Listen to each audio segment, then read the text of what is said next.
चलिए बढ़ते आगे, रुक कर लेंगे अगली बड़ी खबर का, जहां हरियाणा में चुनावी रिजल्ट से पहले राजनीतिक हलचल बढ़ गई है। दरअसल कांग्रेस प्रभारी दीपक बावरिया की भूपेंद्र सिंह हुड्डा से मुलाकात है। ये मुलाकात कई मायनों में अहम मानी जा रही है। कल शाम पूर्व मुख्यमंत्री भूपेंद्र सिंह हुड्डा से ये मुलाकात हुई। रिजल्ट से पहले दोनों नेताओं ने अहम मसले पर चर्चा की। तो बड़ी खबर, जहां कल शाम पूर्व मुख्यमंत्री भूपेंद्र हुड्डा से ये मुलाकात हुई। दरअसल कांग्रेस प्रभारी दीपक बावरिया की भूपेंद्र सिंह हुड्डा से मुलाकात जो कई मायनों में अहम इसलिए भी मानी जा रही है कि कल रिजल्ट का दिन और इससे पहले ये मुलाकात हुई, जिसने कहीं न कहीं राजनीतिक हलचल बढ़ा दी है। सियासी पारा जहां एक तरफ पहले से ही चुनाव के मद्देनजर बढ़ा हुआ है, वहीं उससे पहले रिजल्ट से ठीक पहले ये मुलाकात अब सियासी हलचल को और बढ़ाती हुई नजर आ रही है। दरअसल हरियाणा में चुनावी माहौल है, रिजल्ट कल सामने आना है और चुनावी रिजल्ट से पहले राजनीतिक हलचल बढ़ गई है। ये हलचल इसलिए भी बढ़ी हुई है क्योंकि इस दौरान कांग्रेस प्रभारी दीपक बावरिया की भूपेंद्र सिंह हुड्डा से मुलाकात हुई है।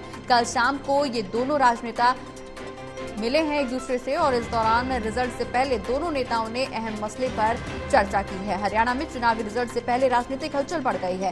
कांग्रेस प्रभारी दीपक बावरिया की भूपेंद्र सिंह हुड्डा से ये मुलाकात और कल शाम पूर्व मुख्यमंत्री भूपेंद्र सिंह हुड्डा से ये मुलाकात हुई है। रिजल्ट से पहले दोनों नेताओं ने अहम मसलों पर चर्चा की है।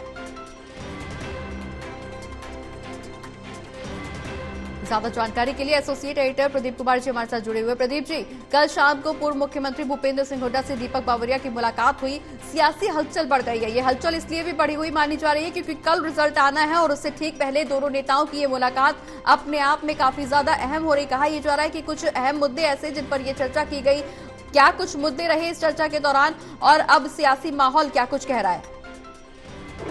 देखिए, हरियाणा में रिजल्ट से पहले हलचल बढ़ी हुई है। कल सुबह 8 बजे से काउंटडाउन शुरू हो जाएगा, गिनती शुरू हो जाएगी और इसी के साथ हरियाणा में किसकी बनेगी सरकार, ये भी तस्वीर साफ होगी।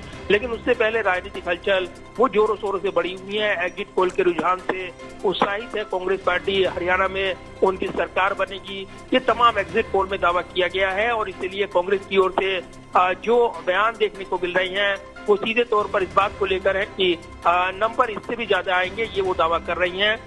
इधर दूसरी तरफ बीजेपी का दावा है कि सरकार तो वही बनाएंगे जो नंबर गेम का जो स्पष्ट जनादेश है जनता ने उनके पक्ष में दिया है।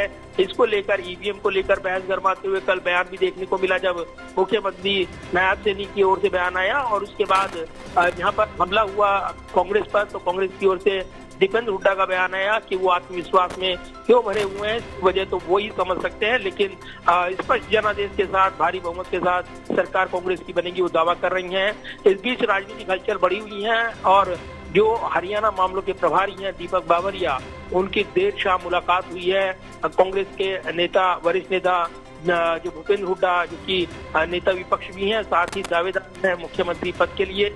तो ऐसे में ये मुलाकात राजनीतिक चर्चाओं में बनी हुई है। ऐसे वक्त जब चुनाव खत्म हो चुका है और उसके बाद यहाँ पर रिजल्ट का जो महत्वपूर्ण दिन है वो कल है, लेकिन कल देर शाम जो मुलाकात हुई है उसने हलचल तेज कर दी है। माना जा रहा है कि राजनीतिक चर्चा हुई है हरियाणा के रिजल्ट को लेकर, संभावित रिजल्ट को लेकर विचार विमर्श हुआ है, क्योंकि दूसरे खेमे की ओर से लगातार प्रभारी निशाने पर रही हैं और पिछले दिनों उनकी तबीयत नासाज हो गई थी, खराब हो गई थी, जिसके चलते उन्हें हॉस्पिटल जाना पड़ा था। लेकिन अब वो थोड़ा स्वस्थ महसूस कर रहे हैं, तो ऐसे में फिर सक्रिय तौर पर वो मुलाकातों का सिलसिला शुरू करते हुए नजर आ रही हैं।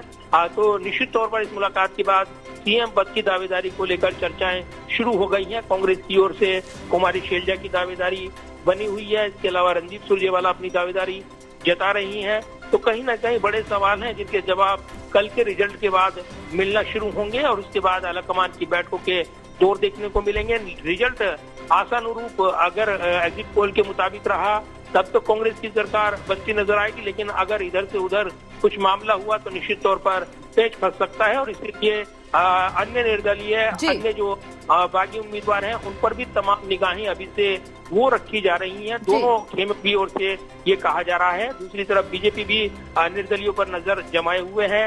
तो ऐसे में चुनावी समीकरण किस ओर जाएंगे, ये कल रुझान जैसे शुरू होंगे 8 बजे की बाद गिनती में, उसके बाद तस्वीर साफ होनी शुरू हो जाएगी। चलिए, बहुत बहुत शुक्रिया प्रदीप जी, तमाम जानकारी हमारे दर्शकों के साथ साझा करने के लिए।